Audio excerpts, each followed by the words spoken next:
said, we've invited Stephen R. from Austin, Texas, to share a message of depth and weight from the heart and on the section of the big book that's just been read. Over to you. Well, thank you, Joey, for having me, and thanks everyone for joining. I know it's the middle of the day here in Austin, Texas, and I would be sorely amiss if I tried to figure out what time you all are in, but it's an honor to be here. The power of God separated me from cocaine and alcohol on January 7th of 2008, and I'm as grateful as I know how to be for that fact today.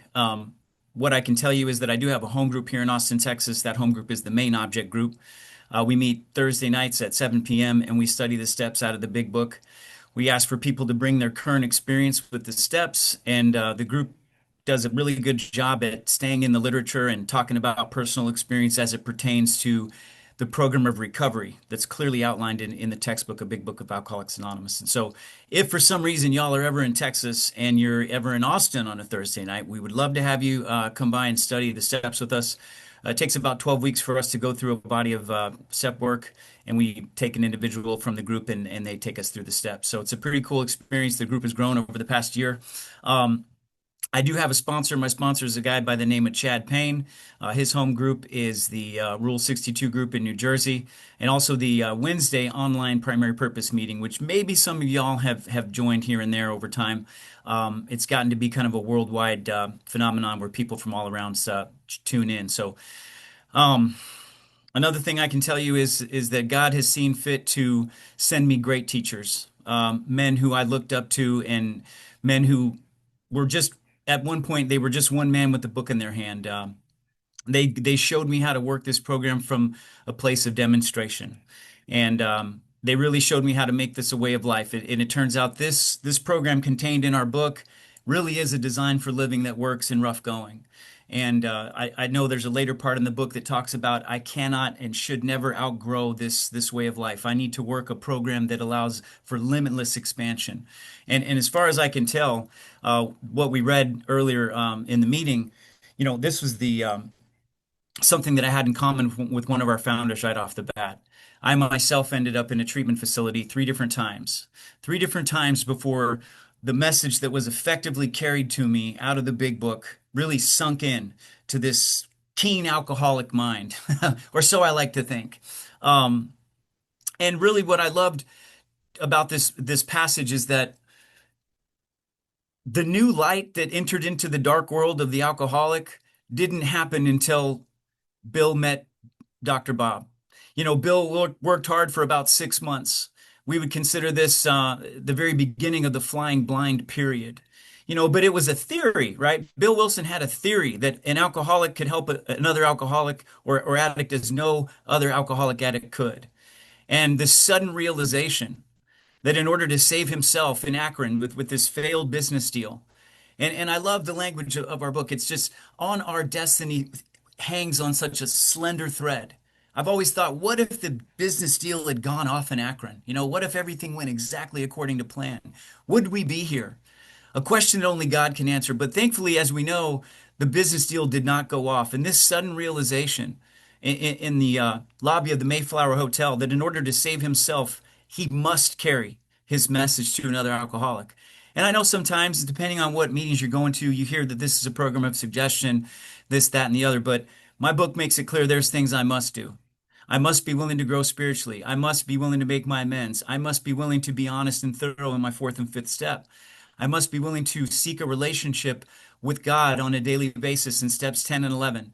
And then I must carry the message to the sick and suffering alcoholic and addict and be on the front lines. And at the heart of that, though, is really the identification. And sometimes you'll hear about identification being this, that, and the other. I looked in this book. I've studied it for the past 17 years. And what I know about identification is this. My identification came in the series of an absolute total destruction, the hopelessness that I was being given at the hands of alcohol and cocaine. Total surrender and complete defeat. So in other words, when I identified with my sponsor, there was no good news in step one. And maybe most of us can remember that fateful day or afternoon or evening when we sat down and we finally understood the absolute hopelessness of our condition. the utter inability to ever leave it alone, no matter how great the necessity or the wish, the utter inability to stop and stay stopped on our own power. This was deflation at depth. And I love that language that Bill used, deflations at depth. And, later on, Bill wrote in AA Comes of Age, he talked about this conversation he had with Silkworth. And it's such a beautiful quote. I'm going to quote him as best I can. He said, Dr. Silkworth's medical estimate of the hopelessness of alcoholism and addiction, the physical allergy coupled with the mental obsession, was the black soil, sorry, that he later showed us how to till, out of which that black soil, every spiritual experience in our fellowship has flowered. So the way I read it is that Dr. Silkworth was reminding Bill, you know what, buddy? We're going to have to talk to these people about the hopelessness of their condition. We're going to have to talk to them about the problem before they might become a little bit interested in this spiritual stuff that you've been out trying to sell for 6 months, this white light spiritual experience that you had in Towns Hospital. These guys aren't responding to this stuff. So Dr. Silkworth, the little doctor that loved drunks, Bill credited him as being a founder of Alcoholics Anonymous. And there's nothing short of a miracle in this first letter that he writes, because what Silkworth is about to do, he's about to say to the world, those alcoholics and addicts that you haven't been trusting, they've been lying, cheating, and stealing their way through your life. They've been looking you in the face and telling you we're going to stop and we're never doing this again. Those people that have ruined your trust, that have been like a tornado roaring through your life. He's about to give us the biggest endorsement that anyone could possibly have ever asked. He's about to say that you may rely absolutely on anything these men and women say about themselves. Wow, that's a powerful statement. The patient becomes the doctor. One of the first illnesses that I know of where we get to diagnose ourselves. And that's the importance of the identification. Sit knee to knee with another alcoholic or another addict. Page 18 goes on and gives us all these really cool classifications of what it means to be a recovered member of this program. And the first thing it is that we've got to know we've had the same problem, right? I read in the second appendix, I love this line. They said, Dr. Bob was painfully aware that he was somehow abnormal, or I think it's in A Vision for You. But Dr. Bob did not know what it meant to be alcoholic. And nor did I. Coming into my third treatment center, I did really not know what it meant to be alcoholic. And that, having had the same difficulty, having found the solution, being properly armed with the facts about ourselves, that's the connectivity that we're looking for, right? I don't know, maybe like many of y'all, I had trouble talking truthfully to psychologists and psychiatrists and my parents and the teachers and the cops and the counselors. And I look back and there was really well-intentioned people with a lot of, letters behind their name, and they wanted nothing but the best for me. And so there's no, I'm not pointing the finger at anyone. I'm simply saying we were not speaking the same language. They were not talking to me out of the language of the heart. And when I look in A Vision for You, what I find is that there's 3 languages of the big book, in my opinion. There's the language of knowledge, there's the language of experience, and then there's the language of the heart, right? That Bill talked about. When you sit down with another addict and you start talking about the insanity of the thought that precedes the first hit or the first drink, and they're sitting there going like, man, I've thought that way. And then you tell them about that insatiable thing that happens when we put just one line of cocaine in our body, when we take just one drink of alcohol, and I've got no ability to control the amount when I start, and no real ability to tell you when it's going to stop. And you start seeing the light come on in their eyes, and you're witnessing something special. You're witnessing the language of the heart, this passing of spirit to spirit, right? This connectivity. And when you look at it, sometimes I get a little caught up in this too. Maybe you guys hear about this sometimes, but sometimes I'm sitting down in a meeting and I'm talking about the work, got to do the work, got to do the work. But I've started to think a little bit differently around that. And to me now, I find that all throughout the book, even in this first letter that the doctor writes to us here, is that the work really is helping others. I mean, truly, and most importantly, steps 1 through 9, what we're trying to do there is we're trying to clear a channel. I'm trying to remove what's blocking me off from the power and from other people. I'm trying to get free from the delusion and the selfishness and self-centeredness and the dishonesty and the deceit in which I live in. Looking at my stage characters in the 5th step And then I'm taking a laundry list out and I'm looking at all these character defects. And I've got this list of people who it turns out I need to go make amends to if I want to stay sober. I come from a lineage of men far greater than myself. And one of the words they really stuck upon was in the eighth step, it says, to them all. And I had a grant sponsor man by the name of Mark Houston, and we were sitting around at a table one night, and it was kind of around the time we all kind of met him, and we all thought he was gonna, rivet us with some wild explanation of maybe the first step or the third step or the fifth step. And I remember he sat back in his chair, closed his eyes, crossed his arms, and he said, I sense that there's a significant experience for every man in this room with undone amends. And we were going like, what? I'm sorry, what did you say? Because I think a lot of us really were just awake right then and there to, whoa, wait a minute, Mark. We kind of stopped when we were halfway through, and we've been amazed ever since. You know, we've been amazed at the things that God has given to us as a result of just making half these amends. And so, without fail, most of us came out of that exercise with Mark Hewson. I remember Charlie Parker, my sponsor at the time, came out with 42 names that he still owed amends to. So there's a really significant experience, I think, for everyone in undone amends, and there certainly was for me. And so, by the time I've cleared the channel and I've tried to remove what's blocking me off, now I'm walking into this whole different world, right? Step 10. This is the awakening of the spirit. Right now we're talking about new language that isn't necessarily understood from the cognitive mind, but more so understood from growing in understanding and effectiveness of what? Well, I love the name of this meeting. I mean, when you look at the language in step 10, it's like we got four things we're looking for, and we got four things we're going to do about it. And it turns out that it's almost a revisitation of, well, guess what? The root of my problem, still lack of power, still selfishness and self-centeredness, and I have a dilemma, right? I'm walking into this world of the spirit. I've been awakened. I've tried to clear the channel as best I can, and now I'm told, oh, guess what? This process that you just went through, this course of action that you took 4 through 9, that needs to continue for a lifetime. This is the course of action that puts me in the position to keep close to God and perform his work well. And as I've seen throughout the book, it's when I'm performing God's work well, what I'm out there doing is I'm helping others. I'm showing others how to get to this place in their spiritual development with the tools that I have, right? I'm not an expert. I'm not sitting in here trying to act like I'm some expert on this stuff. To be honest with you guys, my first trip in AA when I was 22 years old, I went through the steps one time, had a barn-burning spiritual experience, and kind of just did this. Well, that was fun. Now let me go sit in discussion meetings and, I don't know, openly discuss whatever it is that I wanted to talk about. And something in my mixed up alcoholic mind, I guess I looked at the rooms of AA at the time and I thought, well, it seems to me that in order to recover from alcoholism, all you got to do is you go through the steps one time, you make, about half your amends. You give a phone call to your sponsor if you've really messed something up, right? A 10 step back then to me was like, I've blown a relationship up, I've been fired, I've been caught screaming at someone at the grocery store, and now I got to call my sponsor and tell him myself. And so, I didn't even know what the 11th step was. I honestly thought the 10th step was the 11th step back then. And you know what? It doesn't even matter because I wasn't even doing it. And so, when I'm standing there and I'm dying from the page 52, you often must be familiar with this spiritual malady.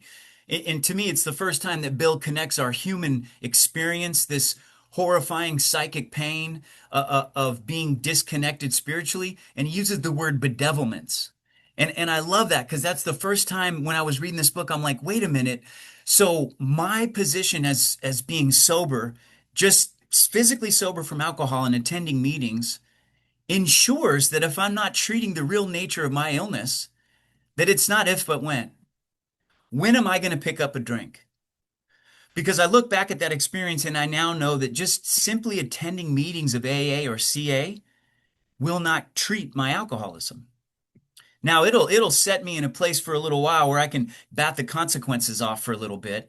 But eventually, if I'm trying to treat the real nature of my illness, which is spiritual, by just attending meetings, and I'm not working with other alcoholics and addicts, and I'm not doing a nightly review and a morning meditation, and I'm not actively practicing the 10th step, it's just a matter of time before I return to my solution. Because I don't know about you guys, but man, when I took my first drink at the age of 9, I just felt the sensation that I was alone and I didn't fit in and no one really understood me or liked me. And that stuff just fell right off of me in the basement of my parents' home. When I did my first line of cocaine at the age of 17, I remember thinking, first of all, where has this been for 16 years? Where this is the stuff, you just that's the connectivity right there. That's really what's been missing. And then I called the girl that I was dating and I was so excited about having done my first light of cocaine. It was almost like I was telling her, I passed the bar or I got a, like I got into some job that I wanted to be in. And I remember she just burst into tears. Her heart was broken. And I just walked right past that. You know how we are. Our keen addict alcoholic mind. I'm thinking I got the magic formula for life and she's going like, "Dude, you're about to burn it down and end up in a treatment center at some point or maybe dead." And I'm just like, "Oh, that's crazy. That's never going to happen to me." So, thankfully, my early experience informed my later experience. And when I got back to this treatment center, after picking back up my first drink after 9 years of sobriety, sober, and then going right back to cocaine. Within a 3-year period, I had significantly burned my life to the ground and then burned it through some more and then kind of sifted through the ashes. And I'm living in a cardboard box and I'm, kind of panhandling my way through the day. And there's a liquor store over here and there's a crack house over here. And then that's my daily life. It's like I'm just living to survive. I got to get something in me because I'm shaking so bad. And as soon as I get that sweet spot, about halfway through that gallon of Popov vodka, now I got to get something to smoke or snort. And I'm passing out covered in my own urine and I'm coming to covered in vomit. And I'm just thinking, you know what? This is how life's going to go. And thank God for the grace and the mercy that our higher power shows to us. Because eventually I was to come to this truth, which is that this God of my understanding that I found as a result of being hopelessly defeated at the hands of alcohol and cocaine, this power loved me as much as I was out there on the streets panhandling, falling down on my face, drunk and high every day, as he does when I'm sitting here trying to help other alcoholics. And that kind of blew my mind. So I love what happened. We're looking at the history again. So the work is helping others, and I'm going to be understanding, and I'm going to be effective.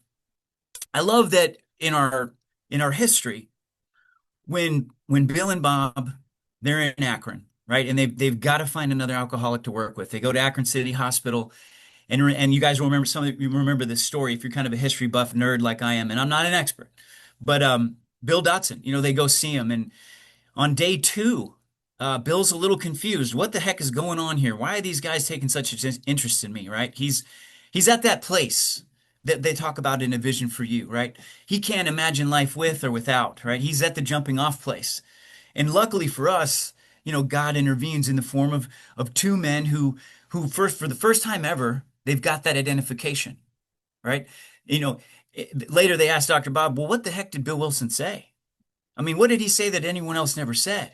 And Dr. Bob said, well, for the first time ever, there was a living person that spoke to me out of his own experience about the horrors of alcoholism from actual experience, right? And they're doing that with Bill Dotson. And on the day 2, they have him in this special room and he's like, what's this all about? And they both look at him and they say, we're giving you a treatment for alcoholism.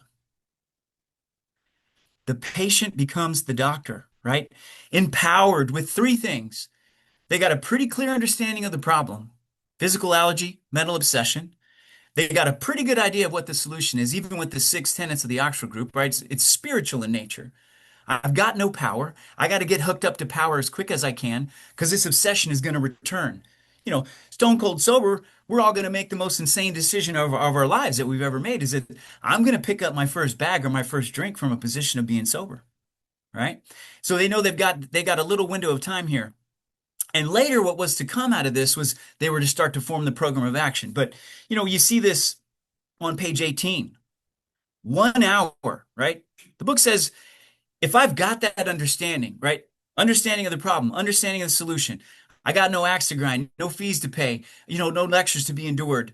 Under such conditions, in a few hours, I can usually gain the entire confidence of another alcoholic or an addict, right? And then it says, until such an understanding is reached, little or nothing is going to be accomplished. So I got to be able to talk about this mental obsession, how it warps the mind, the mental state preceding the first drink. I got to be able to effectively describe that. I got to talk about my insane obsession to try and control and enjoy my drinks and my drugs. I got to talk to this guy about stopping for periods of time, right? Who here has done this? Anyone ever done a geographic cure? Anyone ever dumped her or him and then got another her or him and thought, man, this is it. This is the thing. Or maybe I'm going to try transcendental meditation, or maybe I'm going to go back to that yoga class, or, I'm going to take better care of myself. I'm going to stop for a period of time. I'm going to put something in front of me, getting high and drunk again. And then every one of us has had the experience of how easily that is pushed aside. The book says it's an old threadbare idea that this time I'm going to handle myself differently. Failure of the kind of defense that stops me from putting my hand on a hot stove. And so I pick up again. And then it goes on to say sometimes we even reflect on the consequences. And even then that doesn't do it. And then we get this progression of the illness. I love the jaywalker story, right? That's a really good way in which I sit down with these new guys and I try and tell them about, man, this is the illustration of the progression, right? Is that when I'm 9 years old and I'm drinking for the first time in my parents' basement, I go into a blackout. And I'm 22 years old checking into a treatment center. Now I've crossed lines that I said I would never cross at the age of 10 or 11. I said there was things I would never do to do cocaine. I would never put myself in this situation. I would never do it. And then, I become a certified line pusher. I become a guy where you put a line in front of me, I cross my arms and I say, oh, gonna have to get better than that, bud. And I push that line. And then people go, okay, well, I guess we're gonna have to put this line in front of you. And I say, not a problem. Let me push right past that. So I'm unable to stop and stay stopped. And frothy emotional appeal at this point means nothing to me. You see, I've got a code of the streets that I exhibit when I'm out there running and gunning. Don't snitch, don't tell, say nothing, see nothing. But that code doesn't exist with my family.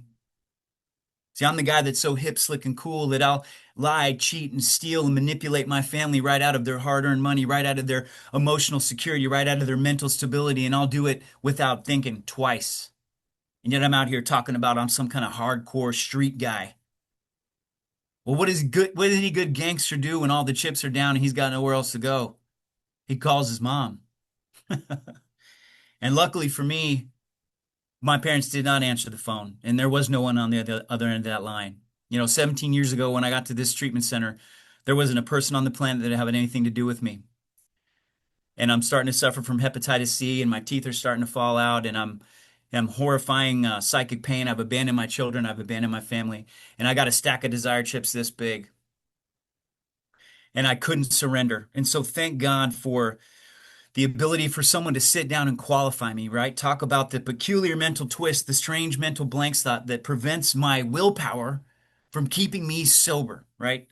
So when we talk about this spiritual power, this dilemma, this dying an alcoholic death or living on a spiritual basis. I don't know if you guys have seen this, but this is something funny that I think about us all the time. I think we are the people of two choices.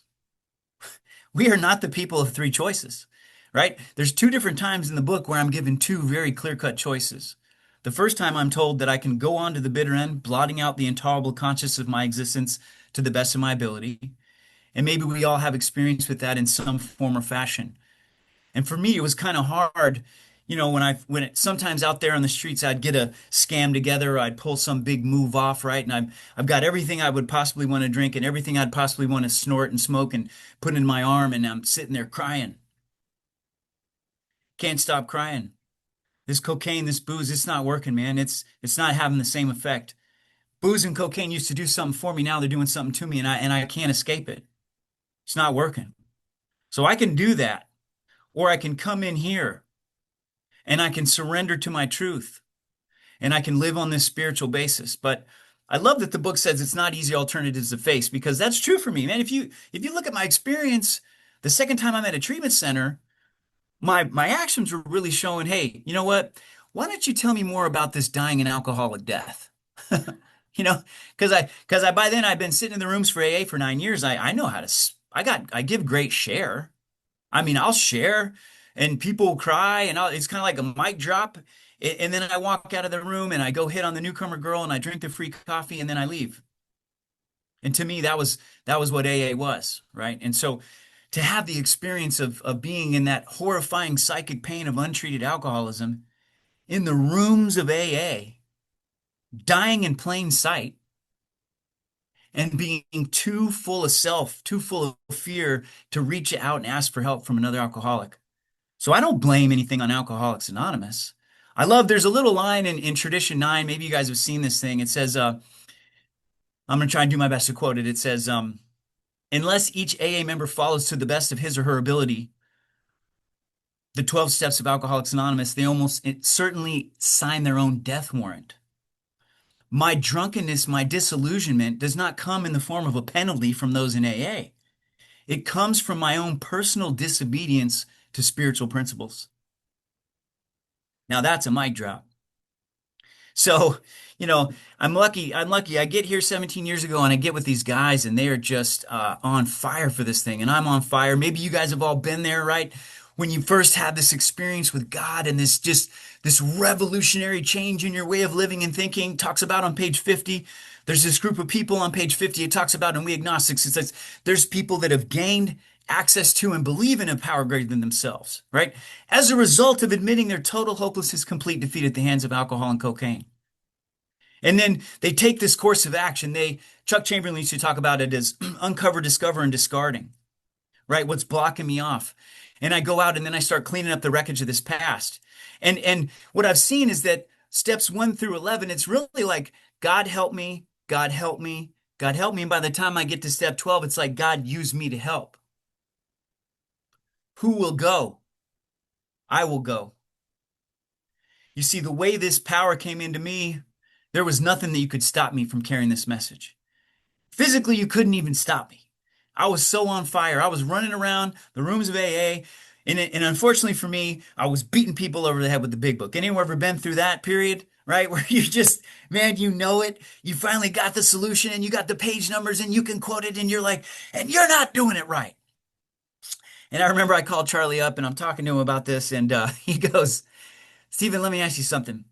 How many people are coming up to you after this amazing share of yours at all these meetings and asking you to sponsor them? And I said, none. He goes, yeah, well, doesn't sound very understanding, doesn't sound very effective. So, it goes on to prove to me that some of these deeper issues, some of these 6 and 7, these core issues, right? This identification with this false sense of self, these incessant needs I have to get my pride met and my self-esteem through the approval of other people, lifelong journey, right? And so, back to the line. Mark used to talk about back to the line of the will, proper use of the will, back to the line, turn back to the line. So turns out for me, what I've seen in the book is that the line of the will is written on page, it's one of these pages where it says, my life depends upon my constant thought of others and how I may help meet their needs. So now that I've gained access to this power and I've taken this course of action, I've come to believe in step 2, I've taken a certain attitude toward the power in step 3. I think we've looked at this a little bit. I don't know, maybe you guys have seen this on page 55. If you're ever wondering maybe what this attitude they're talking about on page 50 is, we think it's on page 55. It talks about sweeping away prejudice, right? One of the themes of we agnostics is prejudice, prejudice, prejudice. And so we're sweeping away that based on what? Based on the hopelessness of my condition and the testimony of recovered addicts and alcoholics who are standing in front of me as living embodiments of the fact that this works. Sometimes that alone is all the prejudice I need swept away.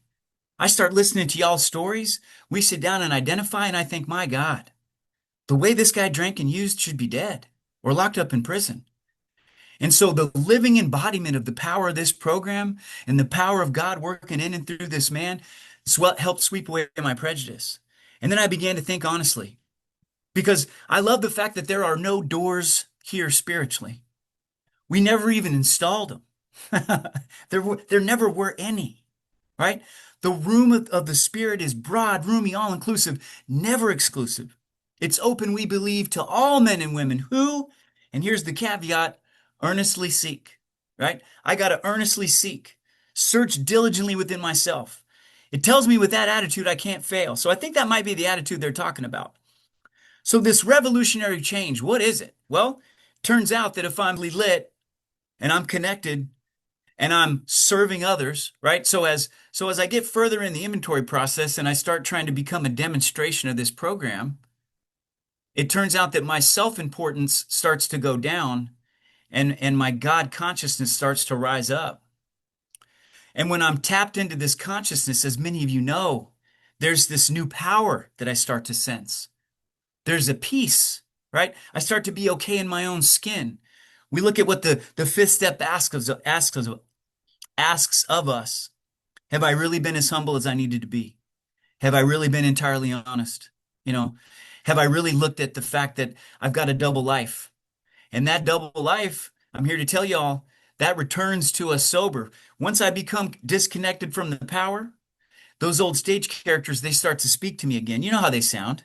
Hey, man, you don't need 5 service commitments a week. Hey, buddy, you know what? You don't need to sponsor 20 guys. How about just a couple solid dudes who don't need a lot of work, right? And these voices start to talk to me. And what's happening is that I'm allowing the gifts of this program, I'm allowing the gifts of this fellowship to pull me away from what it is that restored me to sanity, from what it is that gave me this life to begin with.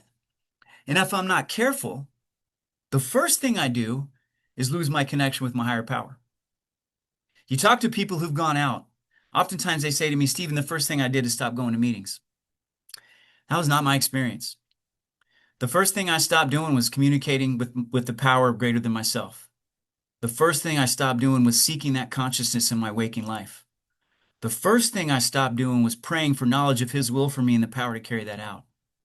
And then the unraveling begins, right? I don't have time for meditation. Certainly not going to write a nightly review. I'm going to 10 step again, just from when I blow things up, right? I'll call and I'll tell myself, I've stopped making amends because I don't really want to pay the money back. I don't really want to undo those things. I don't even want to talk to those people, right? I'm going to make living amends, which means I'm going to live for myself, solely for myself, and screw those people. And so I slowly start to work my way out back into where I'm no longer powerless over alcohol. And I look back at my experience, and that's where I'm at 9 years when I pick back up again. But in this 17-year period, I've had bouts of being completely unwilling. All right, I've been the guy that had to work real hard at surrendering. I'm not one of these guys that came in, had this barn burning spiritual experience, got linked up with Mark Houston, Charlie Parker, and stayed on the front lines this whole time. I'm a guy that's gone dark. I've gone dark a couple periods in this sobriety. And it's just by the grace of God. It's just by the grace of the man who's now my sponsor that, luckily when you become a member of a home group, when you start showing up and you start being shoulder to shoulder on with some people on this common journey, sometimes when you slip, God sends you an angel. And luckily for me, this guy pulled me aside at a certain point in this 17 years and said, listen, buddy, you're not the guy that gets away with doing nothing. You're not the guy who gets away with not doing morning meditation, nightly review, checking in with your sponsor, having a home group, having a position at the home group, being on the firing lines. You're the guy who picks up a bag of cocaine and a bottle of alcohol, and you end up in prison or dead. So let's get back in touch, right? Helping others is the foundation stone of our recovery, isn't it? So it starts with my foundation stone is absolute hopelessness and entire capitulation, right? Deflation at depth. Then I put my cornerstone in place, right? Total willingness. God is everything or He's nothing, right? Standard gets a little higher just a few pages into We Agnostics. Okay? And then I come back in and I take this step. I take this third step. So my job then becomes I take my awakened spirit. I practice the 10 step throughout the day, nightly review in step 11, morning meditation. I stay in the place in my mind, body, and spirit to be of maximum helpfulness to others. I never hesitate to go anywhere if I can be helpful, right? We are supposed to visit sordid places. Sometimes I hear people go like, I don't want to go to this treatment center. That's a real junky place. And I'm like, man, you must not have heard what Dr. Silkworth told us. You must not have heard about being on the firing line, because I was told that if with these motives, I will remain unharmed, right? The firing line, Dr. Silkworth talks about seeing the tragedies, the despairing wives, the little children, solving of these problems in my waking and sleeping moments. That's what it means to be doing the work. God will keep me unharmed. That's a promise. But I do it all with the idea that, and I know y'all know this, I don't have the power to get anyone sober, and I don't have the power to keep anyone sober. But I do need to adhere to what Bill Wilson asks us to do, to be a part of our chief responsibility. I need to be able, as a recovered member, to give a newcomer an adequate presentation of this program. And I need to be able to maintain this attitude. If this guy does nothing or argues, I do nothing but maintain my own sobriety. I am not chasing you down. I'm not going to beg you to write a fourth step. I'm not going to get on your butt every day about making your amends. To me, I'm supposed to lay this kit of spiritual tools at your feet. And if you're hopeless and desperate enough to take what it is we have to offer and you move forward in any way, then Bill tells me I'm to break my neck to help you.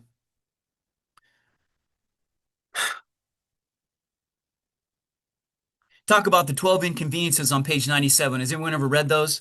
I made a page marker real quick. I love this. So as a byproduct of doing what this program asked me to do, on page 97, there's a whole list of things we call them the 12 inconveniences.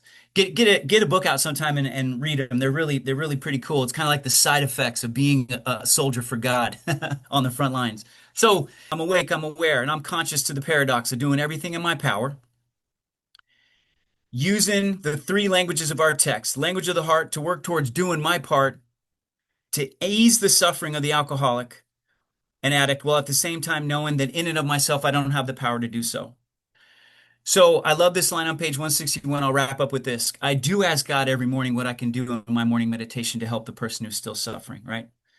And I do pray only for the knowledge of his will for us and the power to carry that out. And as a result of that, some days, and you guys know what I'm talking about, some days I really do feel like a demonstration of God working in and through me to help other people. And on those days, I really feel like a member of good standing in this program. So I want to thank you guys for letting me come out. I hope I didn't go over too long in time. It's been a pleasure to speak with y'all today.